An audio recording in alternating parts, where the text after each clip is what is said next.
శ్రమే దైవం అనే నీతిని చెప్పిన చీమల కథ. శ్రమపడడం అంటే తెలుసు కదా పిల్లలు, హార్డ్ వర్క్ చేయడం అన్నమాట. ఒక చిన్న పురుగుకు ఒకరోజు బాగా ఆకలేసింది. పాపం దాని దగ్గరేమో తినడానికి ఏమీ లేవు. అందులోనూ అది శీతాకాలం కాబట్టి వెంటనే తినడానికి ఏమీ దొరకలేదు. శీతాకాలం అంటే తెలుసు కదా, వింటర్.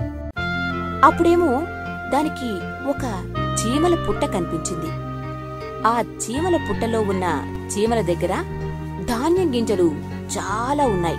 ఆ పురుగు ఆ చీమల దగ్గరికెళ్ళి, నాకు బాగా ఆకలేస్తోంది, తినడానికేమైనా పెట్టరా అని జాలిగా అడిగింది. అప్పుడు అవేమో, మరి ఎండాకాలంలో ఏం చేశావు అని ఆ చీమల రాజు దానిని అడిగాడు.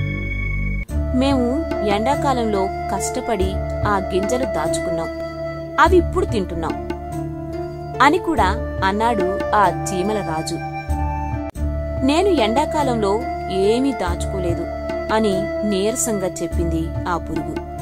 అప్పుడు అయితే అనుభవించు అని కోపంగా అన్నది చీమ.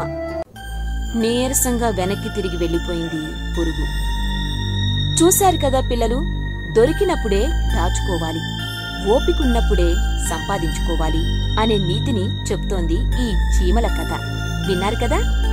మరి మీరు కూడా దీన్ని పాటిస్తారు కదూ?